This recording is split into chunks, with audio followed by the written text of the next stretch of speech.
Thanks for joining us for another Kickstarter Conniption. Today we're previewing the expansion to Dwarven Smithy from Flatworks Gaming called Masterforge. As always, we want to make sure you're aware that our Kickstarter Conniption videos are sponsored in part by our Kickstarter backers and by the creators of this game.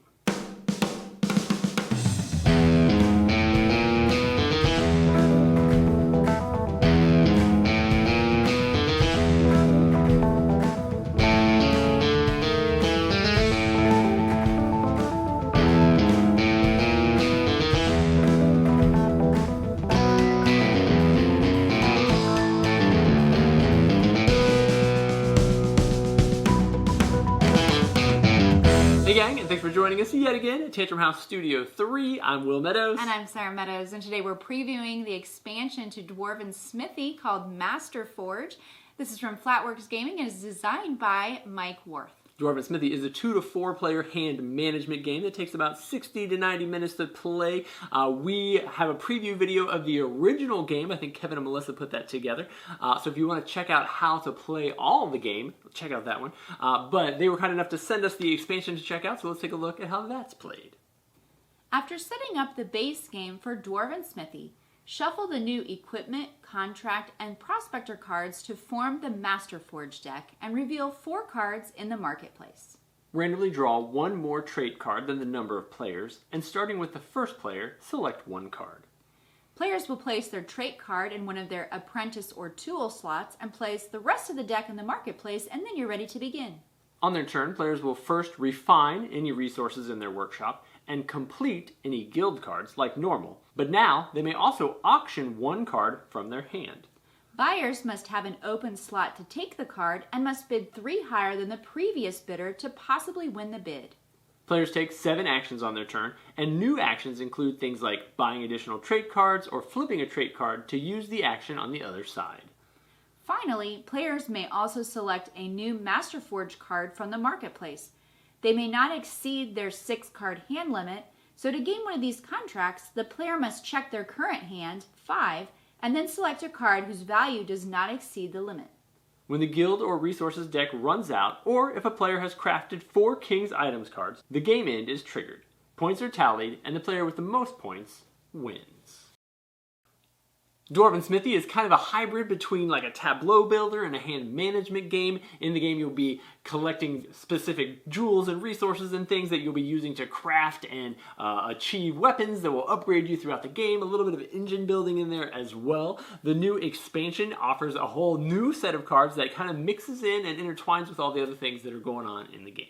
Yeah, so first of all, it adds an auction step that was a variant in the base rules. So this one adds, you can auction off 1 card from your area or your hand that you can possibly gain some cash. You can also get a trait card. Everyone's given 1 at the beginning, but you can buy more as you go along. Those do fill up one of your only 2 available slots for either apprentice or tools, so you have to choose wisely on those, but you can pay to flip the card over and get an upgraded trait as well, and some of those have some pretty powerful actions. Yeah, one of the things that I enjoyed about the game is kind of, it felt like it might have borrowed from like the Splendor mechanic, where some of the cards that you can gain give you ongoing resources, so you might be able to get an emerald or a ruby, and that card just stays there and gets added every time, so you don't have to add new cards that get spent each round. But it does fill up one of your 7 slots at the bottom, so you have to be kind of choosy about what goes into that spot and then really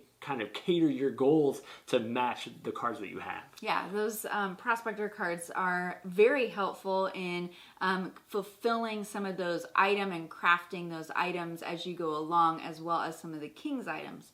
I did enjoy gaining some different cards from that marketplace in the game. To do so, we kind of explained, it's a little bit hard to explain, just showing you some pictures with the stuff we already showed, but when you take those cards, you have to make sure that you don't go over your hand limit like we said, but then you're actually kind of spending your draws to take the card. So if the card has a 2, you're gonna, instead of drawing 4 cards like you normally would at the end of your turn, you're gonna subtract 2 from that when those draws, so you're gonna gain the card and you have 2 left, but you have to make sure you don't go over your hand limit. So if you already have 5 cards in your hand, you can't just gain a 2 card. You would only be able to gain a 1 because you only have that 1 left in your hand limit.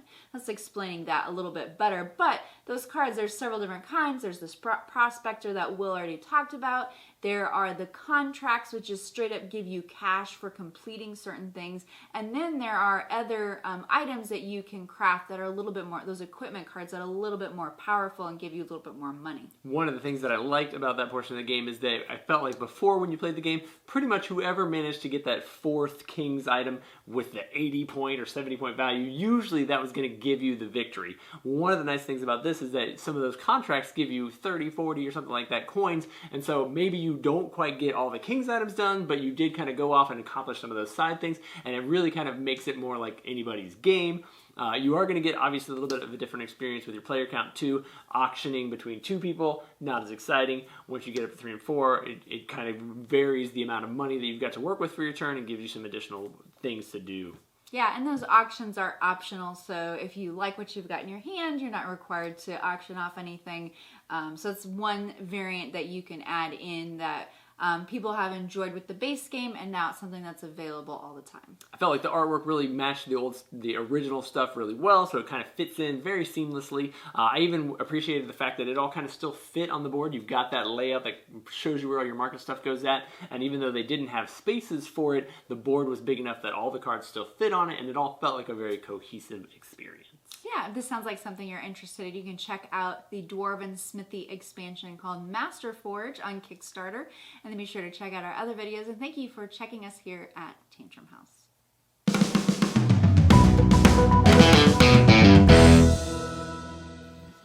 Thanks for checking us here at Tantrum House. Good job. Dwarven Smithy is a card crafting, not crafting, what kind of game? Hand management. Hand management. Isn't it more like a tableau builder? I don't know what they do.